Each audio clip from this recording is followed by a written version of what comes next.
નમસ્કાર વિદ્યાર્થી મિત્રો, કેમ છો બધા? મજામાં? આશા રાખું છું બધા મજામાં હશો. વિદ્યાર્થી મિત્રો, હું યજ્ઞેશ ડોબરિયા, વિષય વાણિજ્ય વ્યવસ્થા અને સંચાલન. આજે આપણે વાત કરવાના છીએ ધોરણ 11 ચેપ્ટર નંબર 1 નો બહુ મહત્વનો ટોપિક એટલે કે ધંધાકીય જોખમો વિશે. આપણે અગાઉના લેક્ચરમાં જોયું હતું, બરાબર છે. ધંધાકીય જોખમોને કારણે કાં તો ધંધો નુકસાન કરે છે અથવા તો એના નફામાં ઘટાડો થાય છે. એવું આપણે લેક્ચર નંબર 1, આ ચેપ્ટરનો લેક્ચર નંબર 1માં જોઈ ગયા છે.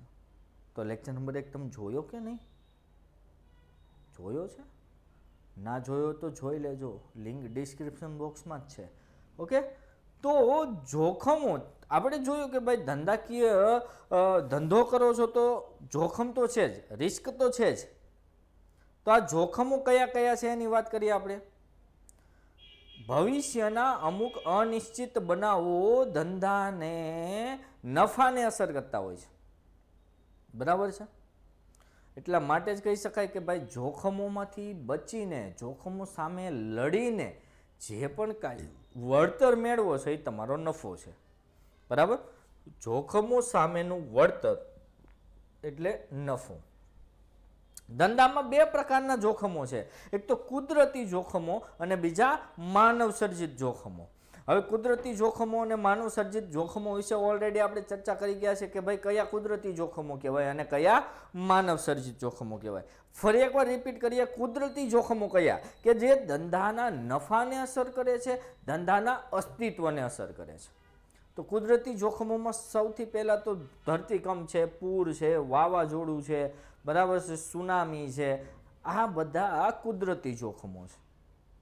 આ કુદરતી જોખમો કાં તો ધંધાની મિલકતને હાવ નાશ કરી દે છે, નાશ કરી દે છે એટલે મિલકત શૂન્ય, ધંધાને મિલકતને પૂરેપૂરી નાશ કરી દે છે અથવા તો નુકસાન પહોંચાડે છે.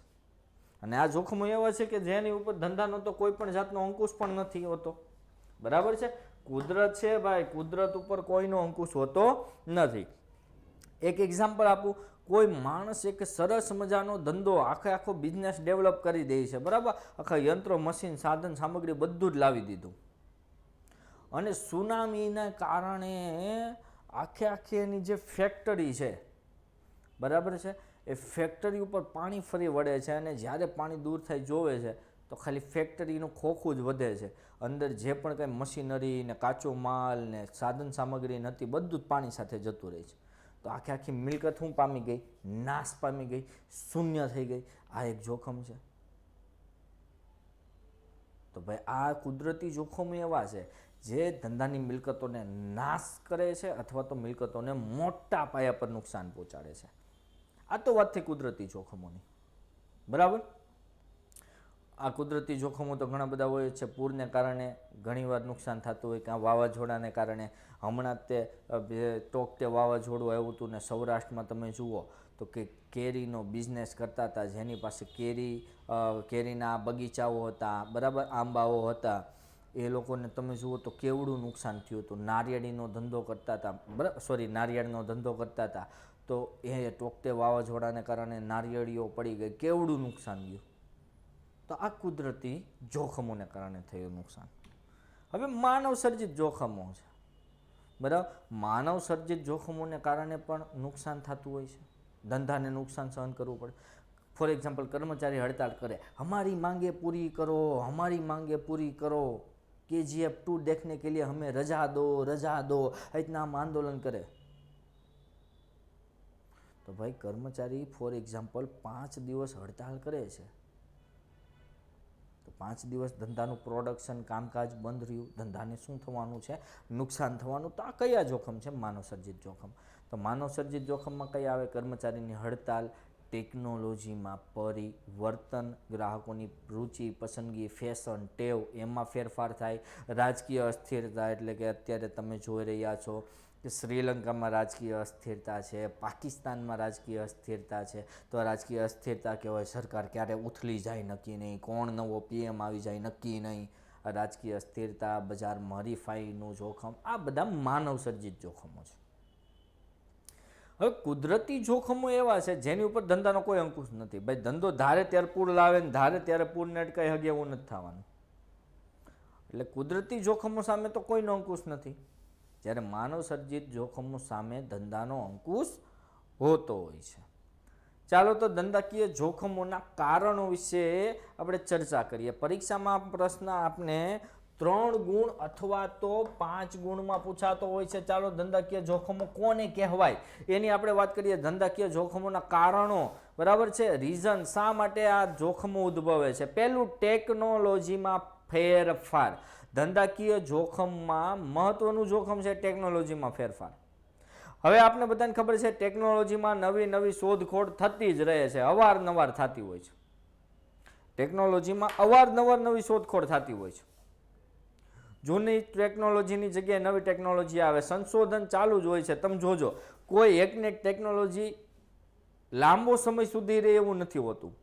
આજે કોઈ નવી વસ્તુ લાવવા, નવી ટેકનોલોજી આવી, 2-4 વર્ષ પછી એનાથી સારી ટેકનોલોજી બજારમાં લોન્ચ થશે, બરાબર છે, કારણ કે નવા નવા સંશોધન ચાલુ જ રહી છે, નવા નવા શોધખોળો ચાલુ જ રહી છે. તો ટેકનોલોજીમાં નવી નવી શોધખોળોને કારણે ઉત્પાદન પદ્ધતિમાં ફેરફાર થાય છે, ઉત્પાદનની પદ્ધતિ બદલે છે. તમે જુઓ તો પહેલાં કપડાનું ઉત્પાદન હાથસાળ વડે થતું હતું, હાથે ચાલતા યંત્રો હતા, બરાબર છે. પહેલાં વણકર હાથસાળ વડે ઉત્પાદન કરતા હતા કાપડનું. એની જગ્યાએ પછી મશીન આવ્યા, વરાળ યંત્ર, બરાબર, લૂમ્સ આવ્યા, પછી અત્યારે તો વોટર જેટ, પાવર જેટ આવી ગયા, બરાબર છે. આમ તમે જુઓ તો ટેકનોલોજી બદલાય છે એટલે ઉત્પાદન પદ્ધતિમાં ફેરફાર થાય. જે કામ હાથે થતું તે હવે ઓટોમેટિક મશીનથી થવા માંડ્યું. હવે બીજું છે, આજના સમયમાં સારામાં સારી ગુણવત્તાવાળું ઉત્પાદન કરવું હોય અને હરીફાઈમાં ટકવું હોય તો નવી ટેકનોલોજી લાવવી જ પડે. તમે ઈચ્છતા ન હોય તો એ લાવવી પડે, કારણ કે તમારા હરીફો નવાઈ ટેકનોલોજી દ્વારા સારામાં સારી ગુણવત્તાવાળું ઉત્પાદન કરીને બજારમાં આપતા હોય અને તમે જો જૂની ટેકનોલોજી ચલાવવા રાખો તો લોકો તમારી પાસેથી વસ્તુ લેતા બંધ થઈ જશે, તમારો ધંધો બંધ થઈ જાય. એટલે તમારે નવી ટેકનોલોજી લાવવી જ પડે, ફરજિયાત. જૂના યંત્રની જગ્યાએ નવા યંત્ર લાવવા જ પડે, બરાબર છે, કારણ કે જૂનીની જગ્યાએ નવી આવે. શું? ટેકનોલોજી.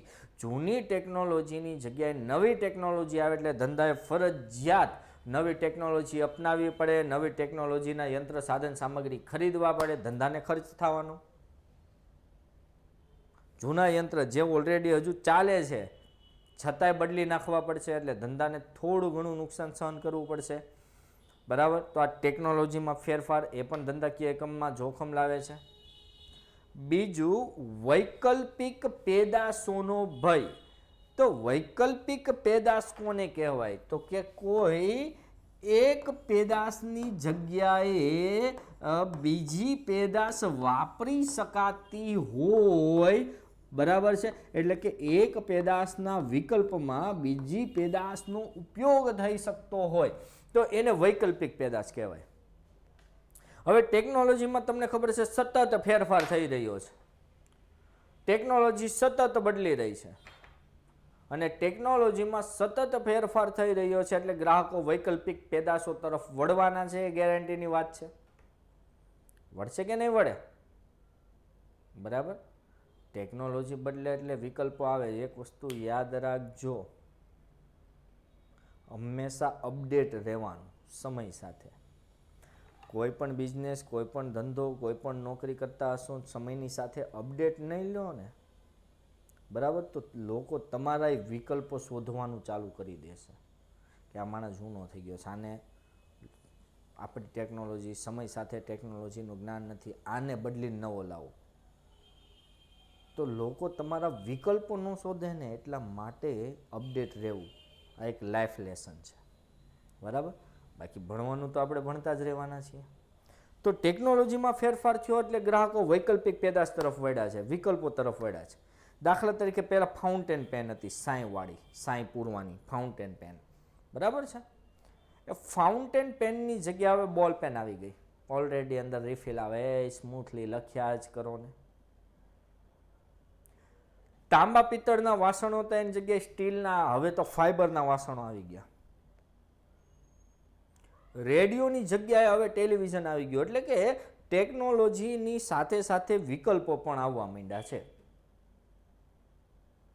તો આ વૈકલ્પિક પેદાશોનો ભય પણ ધંધાને અસર કરે, ધંધાકીય એકમ સામે જોખમ ઊભું કરે છે. દાખલા તરીકે એક એક્ઝામ્પલ આપું કે જે વ્યક્તિઓ પહેલાં તમને ખબર હોય તો તાંબા પિત્તળના વાસણો બનાવતા હતા, તાંબા પિત્તળના વાસણો બનાવવાના ઉદ્યોગો ધંધાઓ ચાલતા હતા. હવે એની જગ્યાએ સ્ટીલના વાસણો આવી ગયા, ફાઈબરના વાસણો આવી ગયા. તો તાંબા પિત્તળના વાસણો બનાવતા ઉદ્યોગ ધંધા સામે જોખમ ઊભું થયું, કારણ કે લોકો હવે કઈ તરફ વળ્યા? વૈકલ્પિક પેદાશ તરફ, સ્ટીલના વાસણ તરફ વળ્યા. એટલે પોતાની વસ્તુ તાંબા પિત્તળના વાસણનું વેચાણ ઘટશે, પોતાનો ધંધો બંધ થશે, પોતાનો નફો ઘટશે.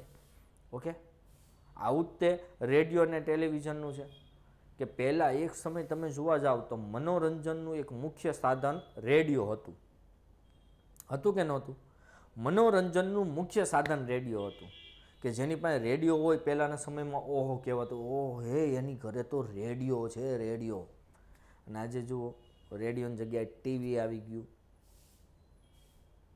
તો જે કંપનીઓ રેડિયો બનાવતી હતી એની સામે જોખમ ઊભું થયું. તો આ વૈકલ્પિક પેદાશોનો ભય કહેવાય. ત્રીજું, હરીફાઈ. સૌથી મહત્વનું જોખમ હોય ધંધાકીય એકમમાં, સૌથી મહત્વનું જોખમ હોય તો હરીફાઈ છે. બરાબર છે? બાકીના જોખમો તો કદાચ પણ તમે ઇગ્નોર કરી શકો. આ હરીફાઈ, કોમ્પિટિશન, એને ઇગ્નોર ના થાય ભાઈ, इसको ઇગ્નોર નહીં કરી શકતે. હરીફાઈ તો ધંધાકીય એકમ સામે મહત્વનું જોખમ છે.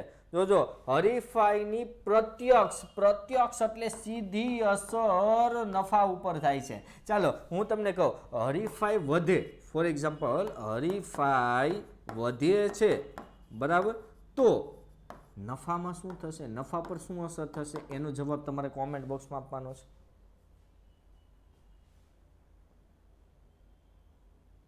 બરાબર, આઈ હોપ તમે જવાબ આપી દીધો હશે. હવે હું તમને જણાવી દઉં કે હરીફાઈ વધે તો એની પ્રત્યક્ષ અસર, સીધી અસર નફા ઉપર શું થાય? હરીફાઈ જેટલી વધશે એમ નફો ઘટતો જશે. કારણ શું?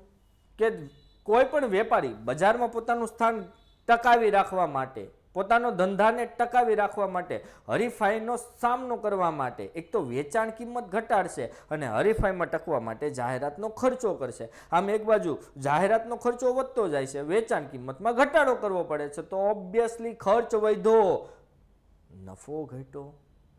વેચાણ કિંમત ઘટે એટલે નફો ઘટ્યો ને. તો ખર્ચ વધ્યો, નફો ઘટ્યો, તો એ પણ એક જોખમ ઊભું થવાનું છે. તો કોમ્પિટિશન પણ ધંધાકીય એકમ સામે જોખમ ઊભું કરે છે. એક એક્ઝામ્પલ લઈએ, દાખલા તરીકે કોઈ માર્કેટ હતું, મેઇન બજાર હતી, કોઈ પણ સિટી છે એની મુખ્ય બજાર, લોકો બધા આજુબાજુના ગામડાવાળા ત્યાં ખરીદી કરવા આવે. હવે દાખલા તરીકે પહેલાં ત્યાં સાડીઓની 3 દુકાન હતી, તો હરીફાઈ 3 દુકાનો વચ્ચે થવાની છે. પણ હવે ત્યાં સાડીઓની 200 દુકાનો થઈ જાય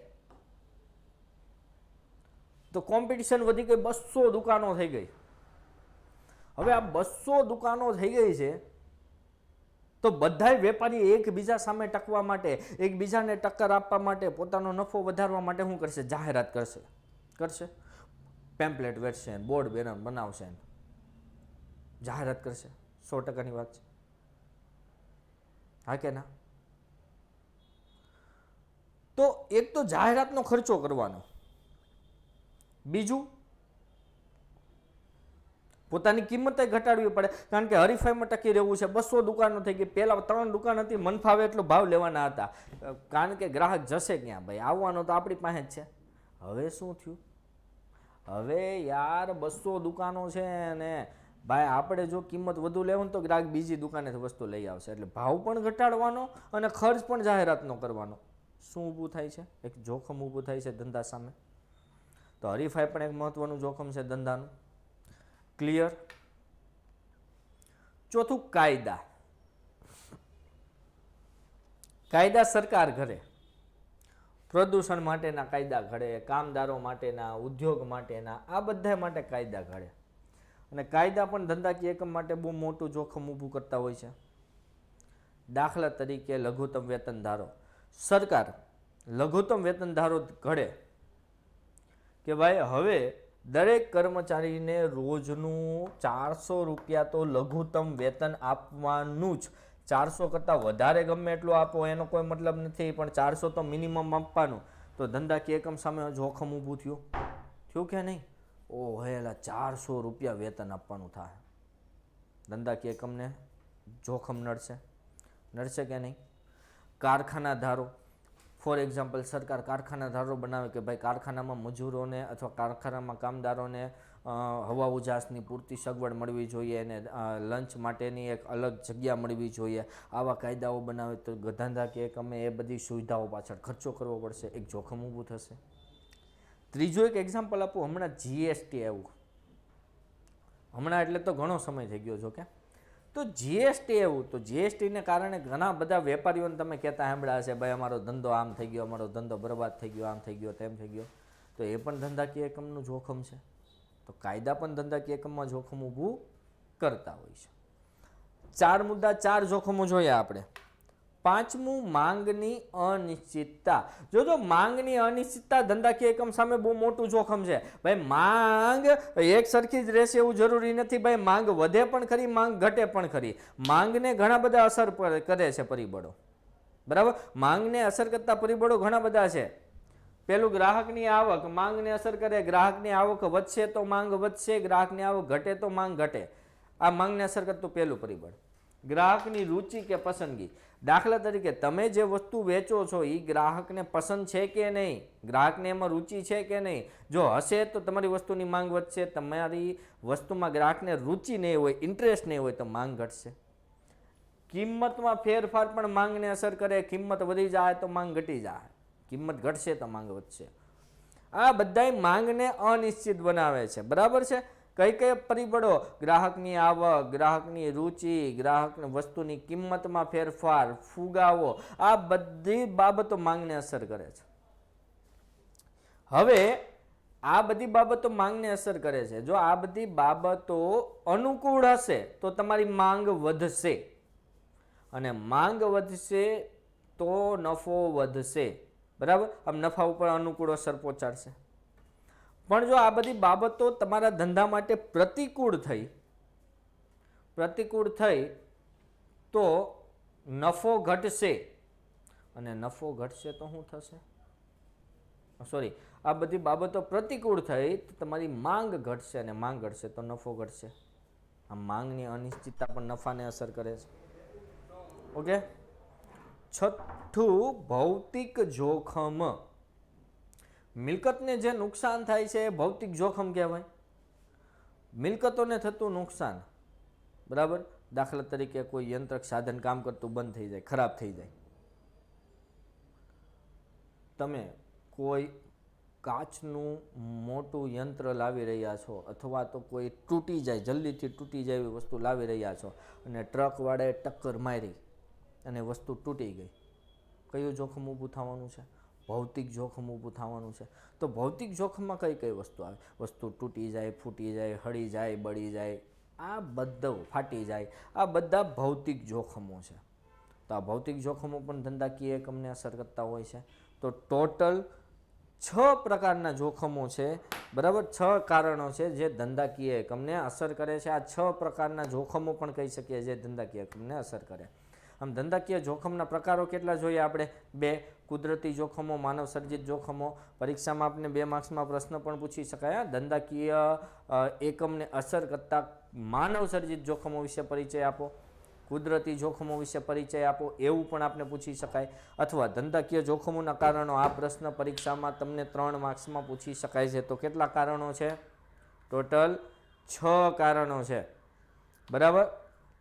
ટેકનોલોજીમાં ફેરફાર, વૈકલ્પિક પેદાશોનો ભય, હરીફાઈ, કાયદા, માંગની અનિશ્ચિતતા, ભૌતિકતા, બરાબર છે. ભૌતિક જોખમ.